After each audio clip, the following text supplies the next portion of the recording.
Hello बच्चों, स्वागत है आपका आपके नए चैनल स्मार्ट एजुकेशन इंडिया पे। और आज आप लोगों को बताएंगे स्थिर विद्युत्की के बारे में। तो स्थिर विद्युत्की के बारे में अगर देखा जाए तो पहला लेसन है आपका कूलाम का नियम एवं वैद्युत क्षेत्र। किसके बारे में आज पढ़ेंगे? कूलाम का नियम एवं वैद्युत क्षेत्र। अगर बात किया जाए स्थिर विद्युत्की की, तो स्थिर विद्युत्की में हमें क्या करना है कि स्थिर आवेश के बारे में क्या करना है? अध्ययन करना है। स्थिर आवेश के बारे में अध्ययन करना है। तो कूलाम का नियम जानने से पहले हम लोगों को क्या जानना पड़ेगा कि आवेश क्या है। What is charge?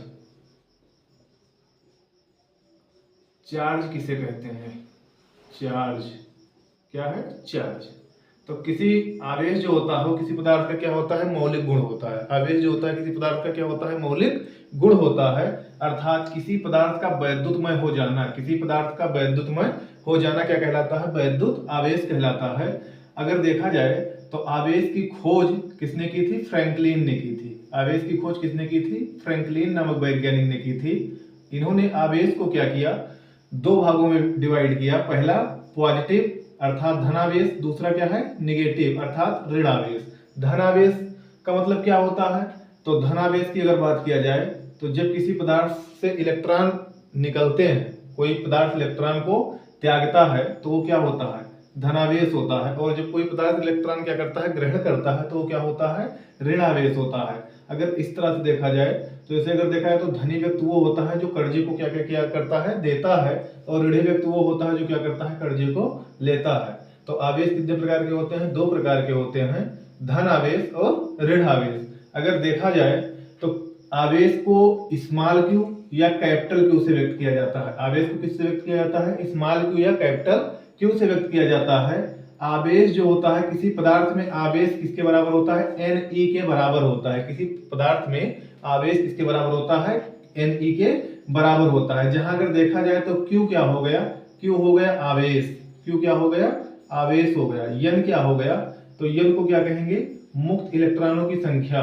मुक्त इलेक्ट्रॉनों की संख्या। मुक्त इलेक्ट्रॉनों की संख्या।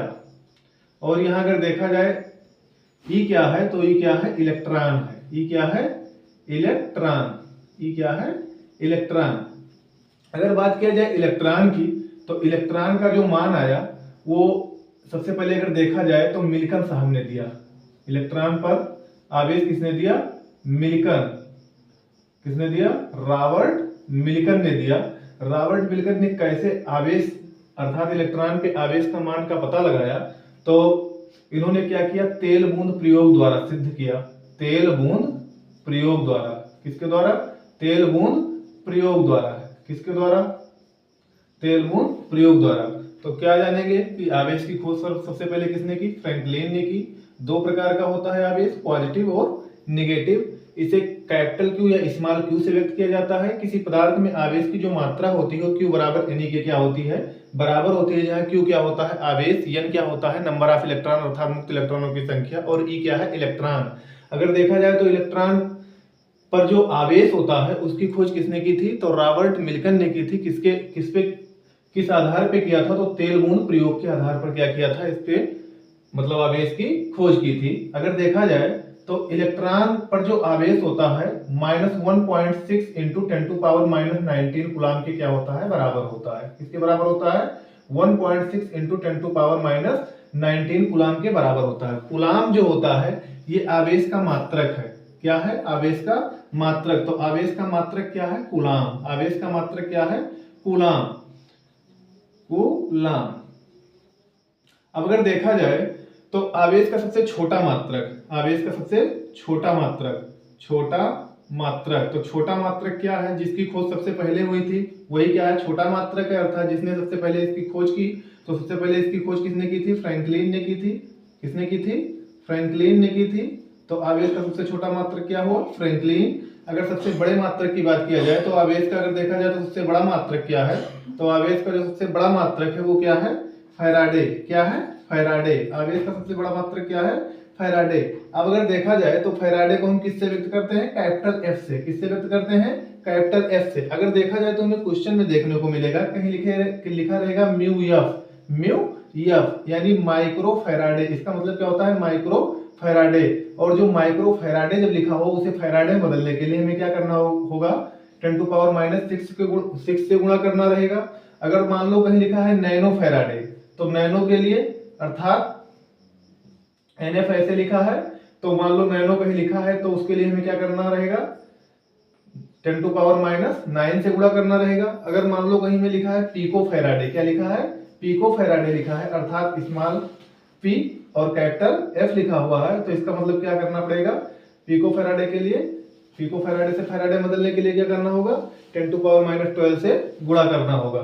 तो अगर देखा जाए तो मान लो अब यहाँ से क्वेश्चन आपको क्या मिलेगा एमसीक्यू में, मान लो जैसे कोई 1 कूलाम आवेश है, आवेश की मात्रा कितनी है, 1 कूलाम, कितना है, 1 कूलाम, और हमें ज्ञात क्या करना है, नंबर ऑफ इलेक्ट्रॉन, अर्थात 1 कूलाम आवेश प्रवाहित करने पर मुक्त इलेक्ट्रॉनों की संख्या ज्ञात कीजिए, या किसी चालक तार में 1 कूलाम आवेश प्रवाहित करने पर मुक्त इलेक्ट्रॉनों की संख्या ज्ञात कीजिए।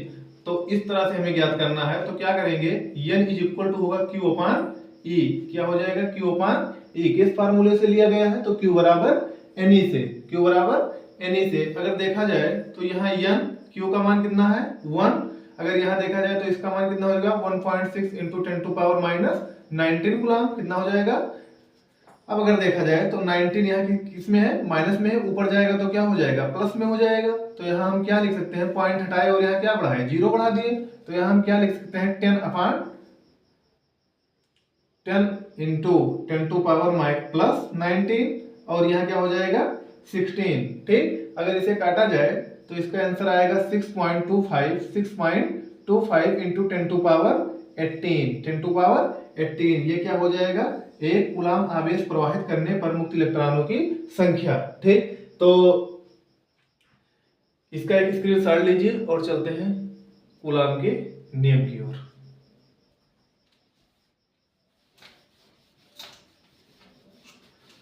कूलाम का नियम क्या है, कूलाम का नियम, लॉ ऑफ कूलाम।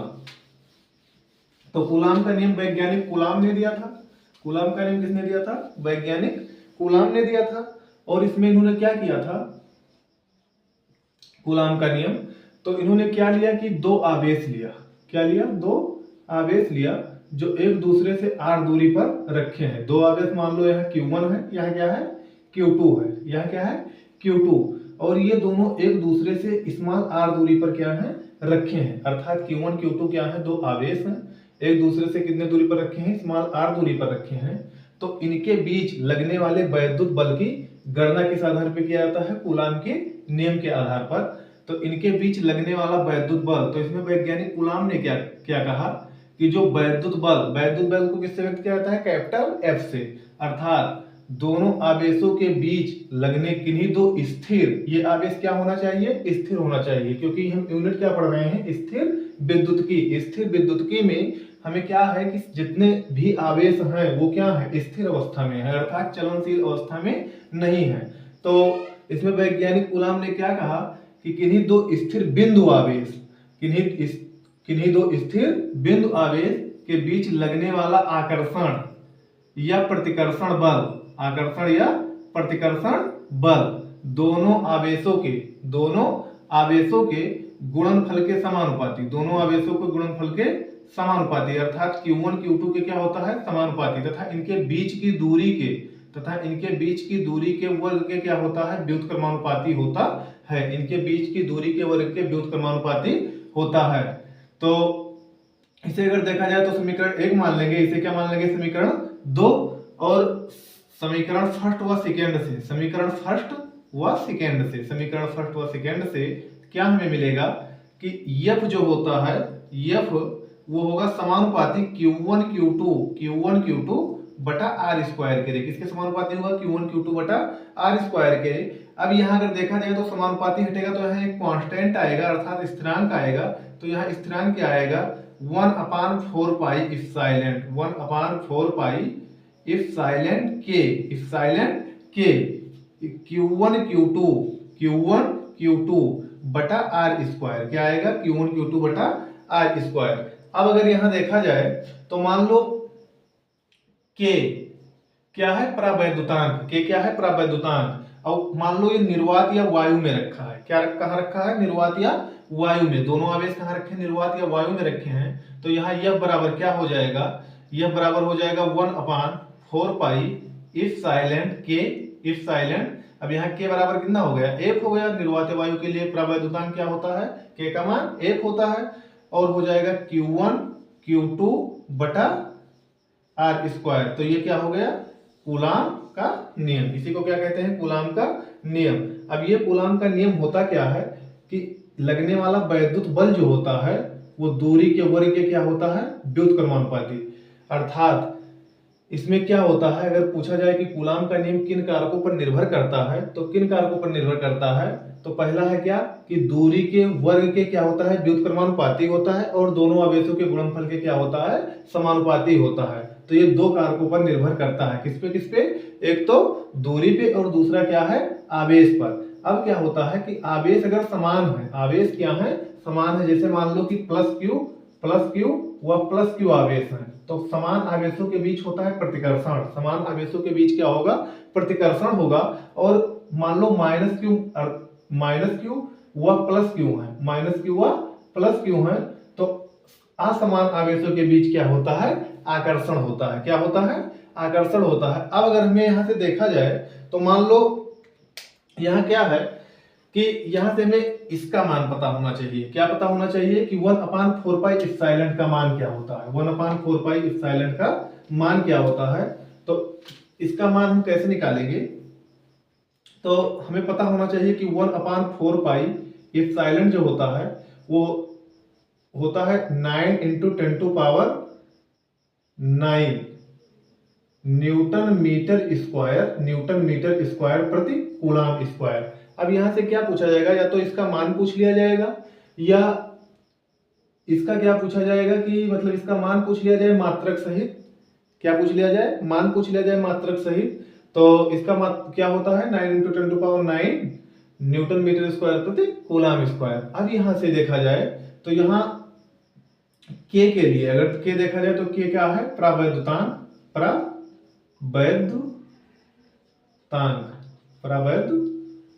ठीक। अब प्रावैद्युतांक का मान जो होता है वो अगर देखा जाए तो वायु के लिए कितना होता है, वायु के लिए K = कितना होगा, वायु के लिए K = कितना होगा, 1।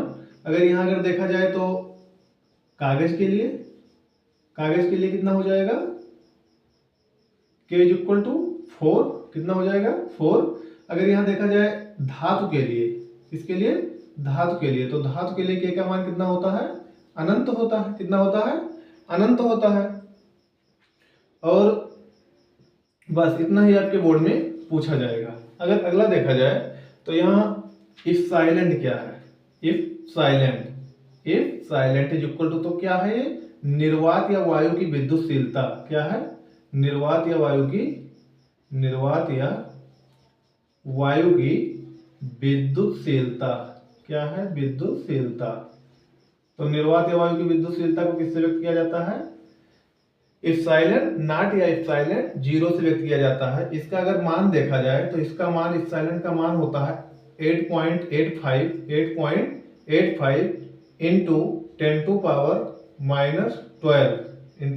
10⁻12 न्यूटन। अब यहाँ क्या हो जाएगा, कूलाम स्क्वायर प्रति न्यूटन मीटर स्क्वायर। क्या हो जाएगा, कूलाम स्क्वायर प्रति न्यूटन मीटर स्क्वायर। यहाँ क्या है, न्यूटन मीटर स्क्वायर प्रति कूलाम स्क्वायर। तो ये क्या होता है कि एक दूसरे में क्या होती है, राशियां पलट जाती हैं। कैसे पलट जाती हैं, ये मान लो ऊपर चला गया तो ये क्या हो जाएगा, ये भी नीचे है। अगर देखा जाए तो इसे इस तरह से तो लिखा है न्यूटन मीटर स्क्वायर प्रति कूलाम स्क्वायर, और ये इस तरह से लिखा हुआ है। तो ये जब ऊपर जाएगा तो ये भी क्या हो जाएगा, ऊपर चला जाएगा, और यहाँ क्या हो जाएगा, कूलाम स्क्वायर प्रति न्यूटन मीटर स्क्वायर। अब अगर देखा जाए तो यहाँ से क्या पूछा जाता है कि यहाँ सबसे पहले पूछा जाता है कि इसका विमेय सूत्र, इसका या तो मात्रक पता होना चाहिए, इसका मान पूछ लेगा, या मात्रक पूछ लेगा, या फिर इसका क्या पूछ लेगा, विमेय सूत्र पूछ लेगा। तो इसका विमेय सूत्र किस तरह से निकाला जाता है, क्या निकाला जाता है, विमेय सूत्र। तो विमेय सूत्र निकालने के लिए हमें क्या होता है कि विमेय सूत्र निकालने के लिए तो हमें मात्रक पता होना चाहिए, तो हमें फार्मूला पता होना चाहिए। दो चीजों को पता होना चाहिए। और तीसरी चीज जो है वो हमें क्या पता होना चाहिए, मूल राशियों का मात्रक और उनकी विमा। ठीक। तो अगर देखा जाए हमें मान लो एप्सिलॉन का विमेय सूत्र निकालना है, तो ये हो जाएगा 1/4 पाई एप्सिलॉन इप्सिलॉन के अब मान लो निर्वात या वायु में रखा है तो के यहाँ से क्या हो जाएगा, हट जाएगा और यहाँ क्या आ जाएगा Q1 Q2 बटा आर स्क्वायर। क्या आ जाएगा, Q1 Q2 बटा आर स्क्वायर। अब अगर यहाँ देखा जाए तो क्या आ जाएगा, इप्सिलॉन का हमें निकालना है तो इप्सिलॉन यहाँ आ जाएगा और यहाँ क्या बचेगा, यहाँ देखो तो बचेगा 1/4 पाई, ये वाला कहाँ चला जाएगा, यहाँ चला जाएगा और ये आ क्या जाएगा Q1 Q2 बटा आर एफ आर स्क्वायर। क्या बचेगा, एफ आर स्क्वायर। अब अगर देखा जाए तो 1/4 पाई ये क्या है, बीमाहीन है। क्या है, बीमाहीन, अर्थात इसकी कोई बीमा नहीं होती है तो इसे क्या मान लेंगे, नगण्य मान लेंगे, अर्थात ना के बराबर मान लेंगे। और क्या करेंगे, इसका हम विमेय सूत्र निकालेंगे, अर्थात इप्सिलॉन इज इक्वल टू, यहाँ देखो तो क्या हो जाएगा Q1 Q2 बटा एफ आर स्क्वायर। क्या हो जाएगा, एफ आर स्क्वायर। अब अगर यहाँ देखा जाए तो इसे और तोड़ लीजिए थोड़ा सा तो क्या हो जाएगा, IT Q बराबर क्या होता है, IT इंटू यहाँ क्या हो जाएगा Q2 का मान IT, तो IT ठीक, यहाँ क्या हो जाएगा एफ आर स्क्वायर।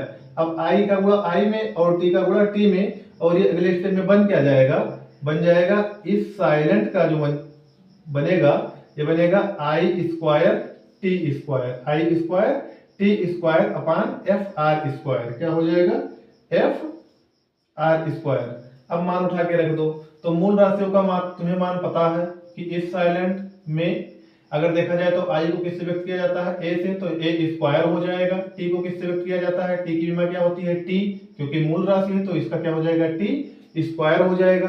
अब अगर देखा जाए तो F अर्थात F को किससे व्यक्त, F क्या है तो बल है, तो बल का विमेय सूत्र क्या होता है, बल का विमेय सूत्र होता है ML T के पावर -2। अगर यहाँ से ना निकाल पाओ तो निकाल लो कि F बराबर क्या होता है MA, यहाँ से निकाल लो, फिर F का मतलब यहाँ से विमेय सूत्र रखो, ठीक, तो ML T के पावर -2 और यहाँ क्या हो जाएगा, इसका R का क्या हो जाएगा, तो R क्या है, त्रिज्या है, और त्रिज्या को किस में व्यक्त किया जाता है, लंबाई में। त्रिज्या क्या होती है, लंबाई में, तो यहाँ क्या हो जाएगा L स्क्वायर। क्या हो जाएगा, L स्क्वायर। अब इसे क्या करो, इसे पूरे को ऊपर भेज दो, तो ऊपर भेजोगे तो यहाँ क्या आएगा, अगले स्टेप में अगर देखा जाए तो m के पावर -1, m के पावर -1, l के पावर, अब देखो यहाँ एक यल है और ये आपस में मतलब गुणा हो जाएंगे और बनाएंगे क्या, ml के पावर क्या आएगा ऊपर -3, ml के पावर क्या आएगा -3। अब अगर यहाँ देखा जाए तो t के पावर क्या है -2, ऊपर जाएगा तो प्लस हो जाएगा और t के पावर 2 आपस में जुड़ के क्या बनाएंगे m के पावर -1, l के पावर -3 और t के पावर 4 हो जाएगा। और यहाँ देखो तो यल क्या है, सॉरी यहाँ अगर देखो तो a क्या है, ये हो जाएगा a के पावर 2, तो m के पावर -1, l के पावर -3 और t के पावर 4, a के पावर 2। देख लो दोबारा एक बार, a स्क्वायर यहाँ है, यहाँ क्या है t स्क्वायर है, और m l t के पावर -2 l स्क्वायर। अब यहाँ क्या किया गया है कि m को ऊपर भेजा गया तो m इनवर्स हो गया, क्योंकि यहाँ प्लस में ऊपर जाएगा तो क्या हो जाएगा माइनस में। अब यहाँ देखो तो l क्या करेगा, आपस में गुणा करके क्या बना लेंगे l क्यूब, तो l क्यूब यहाँ नीचे प्लस में है, ऊपर जाएगा क्या हो गया माइनस में, तो m l के पावर -3 हो गया। अब अगर अगले स्टेप में देखा जाए तो बचा t, अब यहाँ देखो t के पावर -2 है, ऊपर क्या है t के पावर +2 है, तो ये -2 ऊपर जाएगा प्लस में हो जाएगा और आपस में जुड़ के क्या बनाएंगे t के पावर 4। अब क्या बचा, a स्क्वायर बचा, तो a स्क्वायर को वैसे के वैसे लिख दिया और एक ब्रैकेट लगा दिया जो विमेय सूत्र है, ठीक। अब विमेय सूत्र का क्या है, ब्रैकेट है। तो इप्सिलॉन अर्थात निर्वात या वायु की वैद्युतशीलता का विमेय सूत्र, ये आपको ऑप्शन में 1 नंबर में पूछा जा सकता है, या सीधे सीधे विमेय सूत्र 2 नंबर में पूछा जा सकता है और इसका मान पूछा जा सकता है। तो इसे एक बार स्क्रीनशॉट ले लीजिए और चलते हैं अगली।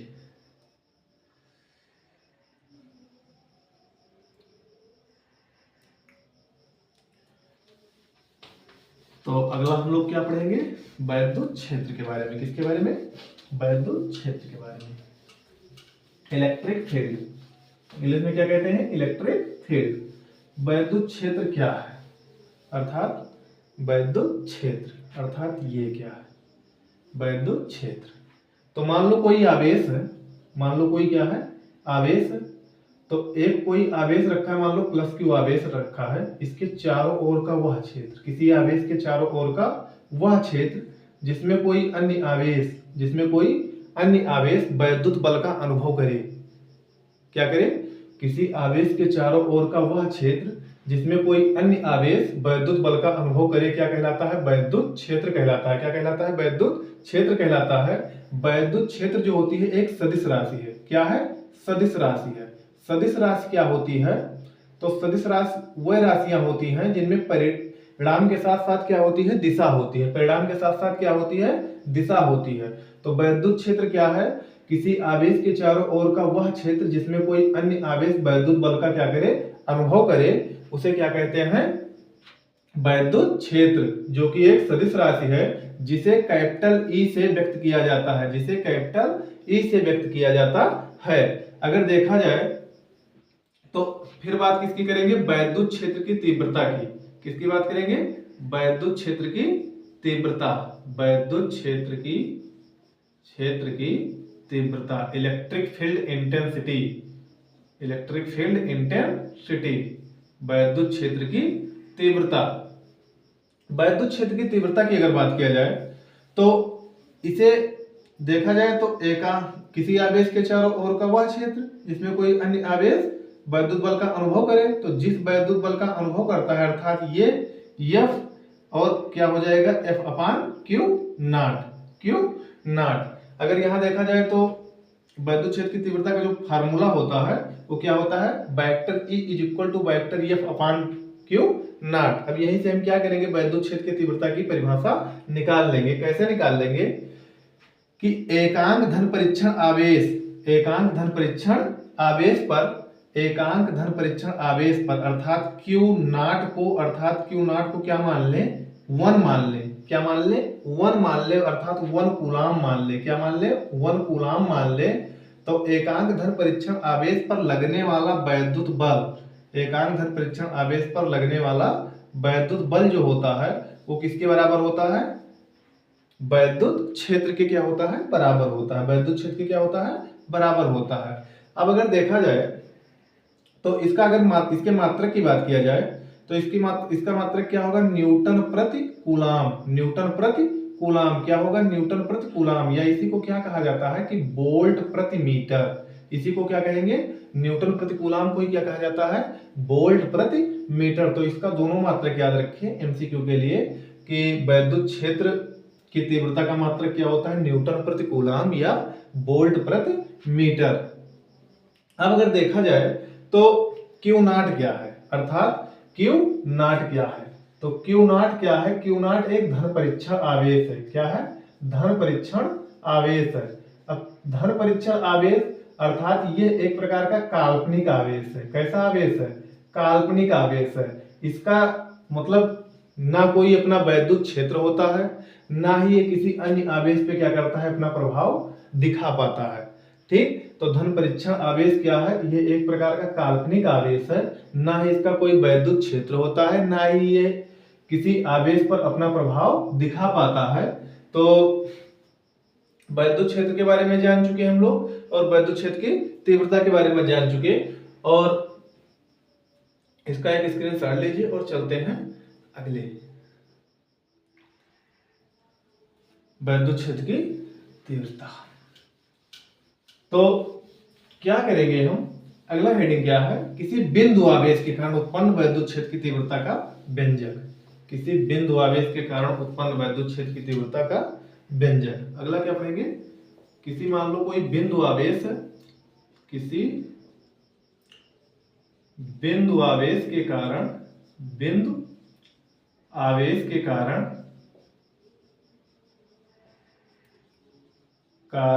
उत्पन्न वैद्युत क्षेत्र की तीव्रता का व्यंजक, वैद्युत क्षेत्र की तीव्रता का व्यंजक। किसके बारे में बात करेंगे? किसी बिंदु आवेश के कारण उत्पन्न वैद्युत क्षेत्र की तीव्रता का व्यंजक। तो मान लो कोई बिंदु O है, कोई क्या है, बिंदु O है, ठीक, और कोई बिंदु O है, तो इस पर मान लो कोई प्लस क्यू आवेश रखा हुआ है। क्या रखा हुआ है? प्लस क्यू आवेश रखा हुआ है। और इस बिंदु से R दूरी पर, इस बिंदु से R दूरी पर, तो मानो कोई बिंदु O जिस पर एक प्लस क्यू आवेश रखा हुआ है, जिससे R दूरी पर क्या है, एक बिंदु P है। एक बिंदु क्या है? P है, जिस पर हमें उत्पन्न वैद्युत क्षेत्र की तीव्रता का मान ज्ञात करना है। जिस पर उत्पन्न वैद्युत क्षेत्र की तीव्रता का मान ज्ञात करना है। अब अगर देखा जाए तो प्लस क्यू आवेश के कारण उत्पन्न वैद्युत क्षेत्र की तीव्रता, प्लस क्यू आवेश के कारण उत्पन्न वैद्युत क्षेत्र की तीव्रता आवेश से दूर क्या होती है? आवेश से दूर। अर्थात अगर देखा जाए तो प्लस क्यू आवेश है, तो वैद्युत क्षेत्र की तीव्रता जो होगी क्या होगी? आवेश से दूर। और माइनस क्यू है, तो वैद्युत क्षेत्र की तीव्रता क्या होगी? आवेश की ओर, ठीक। तो इसकी दिशा क्या होगी? आवेश से दूर, आवेश से दूर। यहां हमें अब यहां क्या करेंगे हम कि माना कोई बिंदु O है जिस पर एक प्लस क्यू आवेश है, जिससे R दूरी पर एक बिंदु P है जिस पर उत्पन्न वैद्युत क्षेत्र की तीव्रता ज्ञात करनी है। अब इस P पर एक धन परीक्षण आवेश Q0 रखा मान लेते हैं। क्या कर लेते हैं? इसी Q पर क्या कर लेते हैं? एक धन परीक्षण, सॉरी, इसी बिंदु P पर एक धन परीक्षण आवेश Q0 रखा मान लेते हैं। और देखा जाए तो ये क्या बन गया? एक कूलाम के नियम के आधार पर क्या बन गया? दो आवेश R दूरी पर रखे हुए हैं। अतः कूलाम के नियम से, अतः कूलाम के नियमानुसार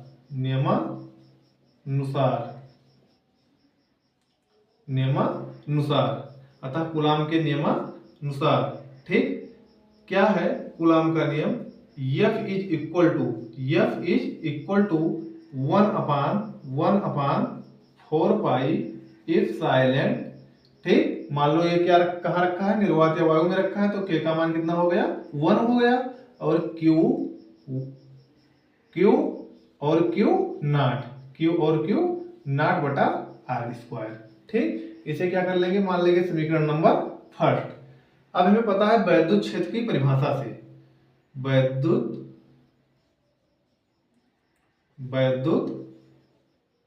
क्षेत्र की तीव्रता से हमें वैद्युत क्षेत्र की तीव्रता से क्या प्राप्त करना है? अगर देखा जाए तो क्या हो जाएगा? वैद्युत क्षेत्र की तीव्रता क्या होती है? E बराबर F/Q0। E बराबर क्या होती है? F/Q0। इसे क्या मान लेंगे? समीकरण नंबर सेकेंड। तो समीकरण सेकेंड में समीकरण फर्स्ट का मान रखने पर, समीकरण फर्स्ट का मान रखने पर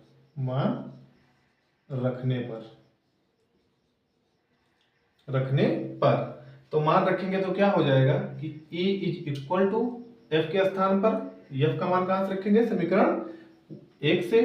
तो यह क्या हो जाएगा? 1/4 पाई एप्सिलॉन, ठीक, Q नॉट बटा R², और पूरे का बटा क्या हो जाएगा?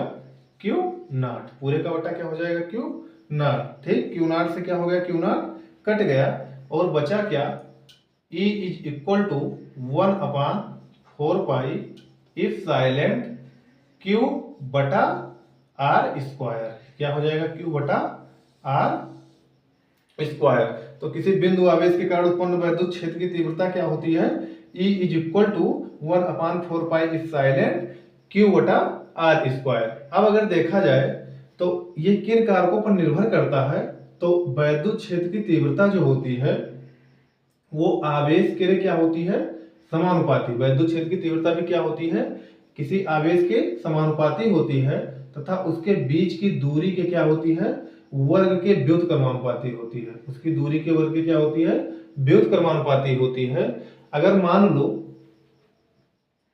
इसी तरह से अगर निकाला जाए तो मान लो हमें R दूरी पर रखे किसी अन्य मान लो किसी r दूरी पर रखे किसी अन्य उसकी तीव्रता निकालनी है तो यहीं से फार्मूला बनेगा E1 upon E2, E1 upon E2 is equal to R1 upon R2, R1 upon R2। तो यहाँ से एक फार्मूला ये भी तैयार हो जाएगा जब दो वैद्युत क्षेत्र की तीव्रता दी हुई हो और यह इनमें से किसी एक की ज्ञात करनी हो, तो एक फार्मूला ये निकल कर आ जाएगा E1 upon E2 is equal to R1 upon R2।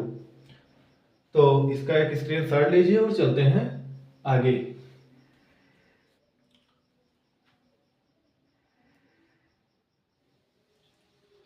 अगर आप लोगों को लेक्चर धीरे लग रहा हो तो 2 की स्पीड में करके देखिए, और जो वीडियो को पहली बार देख रहे हो वो 1 की स्पीड पे करके देखें।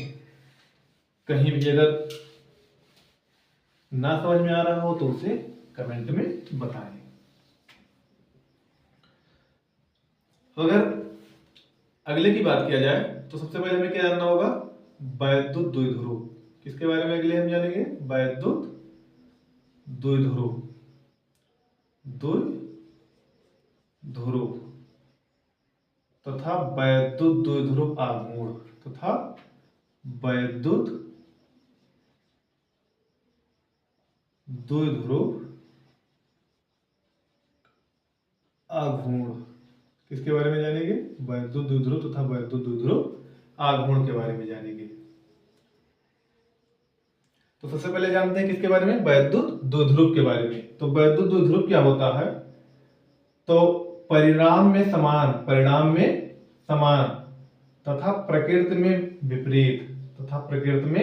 विपरीत दो आवेशों को, परिणाम में समान तथा प्रकृति में विपरीत दो आवेशों को एक अल्प दूरी पर रखा जाता है। कहाँ रखा जाता है, एक अल्प दूरी पर रखा जाता है। तो बना समायोजन क्या कहलाता है, वैद्युत द्विध्रुव। क्या कहलाता है, वैद्युत द्विध्रुव।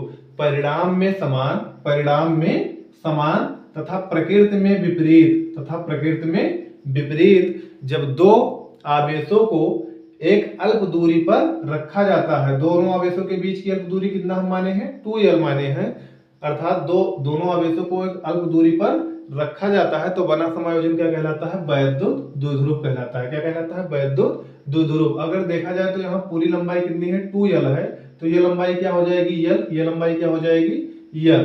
ठीक, अब देखा जाए वैद्युत द्विध्रुव, तो वैद्युत द्विध्रुव क्या है, एक सदिश राशि है। क्या है, एक सदिश राशि है। अगला बात हम करते हैं वैद्युत द्विध्रुव आघूर्ण की। किसकी बात करते हैं, वैद्युत द्विध्रुव आघूर्ण की। तो वैद्युत द्विध्रुव आघूर्ण भी एक सदिश राशि है जिसे कैपिटल P से व्यक्त किया जाता है। किससे व्यक्त किया जाता है, कैपिटल P से व्यक्त किया जाता है। और इसकी अगर डिफिनीशन देखा जाए तो किसी एक आवेश तथा उनके बीच की अल्प दूरी, ठीक, तो किसी एक आवेश यानी P इज इक्वल टू कोई एक आवेश है तथा उनके बीच की अल्प दूरी का गुणनफल, उनके बीच की अल्प दूरी का गुणनफल। अल्प दूरी कितनी है, एक आवेश प्लस वाला आवेश लिया जाता है तथा उनके बीच की दूरी कितनी है, 2l। तो इन दोनों का जो गुणनफल होता है वही क्या कहलाता है, वैद्युत द्विध्रुव आघूर्ण कहलाता है। क्या कहलाता है, वैद्युत द्विध्रुव आघूर्ण। और ये फार्मूला क्या बनेगा, P बराबर 2ql। P बराबर क्या बनेगा, 2ql। अगर देखा जाए तो इसे इस तरह से भी लिख सकते हैं, 2 into Q into L, P बराबर 2 इंटू क्यू एल। ये इसका क्या हो गया, सदिश रूप। क्या हो गया, सदिश रूप, अर्थात वेक्टर फॉर्म। क्या हो गया, वेक्टर फॉर्म। अब यहां इसके मात्रक की अगर बात किया जाए तो क्या हो जाएगा, इसका मात्रक कूलाम मीटर। क्या हो जाएगा, कूलाम मीटर, कूलाम मीटर। अगर इसके विमीय सूत्र की बात किया जाए, किसकी बात किया जाए, विमीय सूत्र की बात किया जाए, विमीय सूत्र। तो विमीय सूत्र इसका किस तरह से निकालेंगे, हमें पता है कि Q बराबर क्या होता है, तो ऐसे रख दीजिए। पहले हमें क्या करना है, P बराबर Q 2ql फार्मूला लिखना है। उसके बाद में क्या करना है, 2 का कोई भी विमा होता ही नहीं है। ठीक, अगर देखा जाए तो Q का क्या हो जाएगा, IT into L, IT into L. अगर देखा जाए तो P इज इक्वल टू आई का हम क्या लिखेंगे, आई का मूल राशि होता है, मूल विमा क्या होता है A, और इसका देखें टाइम का, तो टाइम का होता है T और लंबाई का क्या होता है L। तो इसका विमीय सूत्र क्या हो जाएगा ATL, क्या हो जाएगा ATL। अब अगर देखा जाए तो इसका एक स्क्रीनशॉट लीजिए और चलते हैं कि क्वेश्चन कैसे आता है। अब देखा जाए तो इसमें आपसे क्वेश्चन कैसे पूछेगा,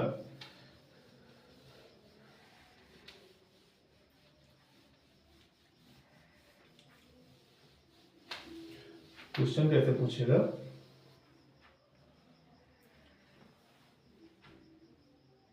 मान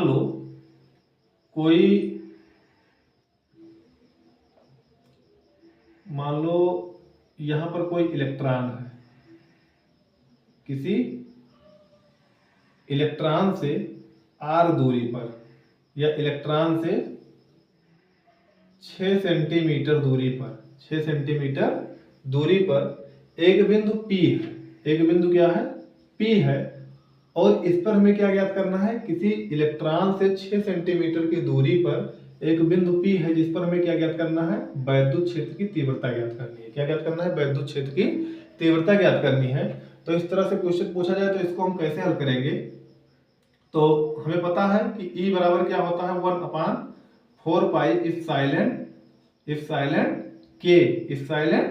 K, क्या हो जाएगा Q/r², क्या हो जाएगा Q/r²। हमें पता है इसके स्थान पर हम क्या रख देंगे 9 × 10 के पावर 9, ठीक। यहाँ Q का मान कितना है 1.6 × 10⁻⁻19 कूलम, ठीक, बटा R का मान कितना है 6 सेंटीमीटर, तो सेंटीमीटर से क्या करेंगे मीटर बदल लेंगे, तो 6 × 10⁻², सेंटीमीटर से मीटर बदलने के लिए 10 के पावर -2 से क्या कर देंगे गुणा कर देंगे।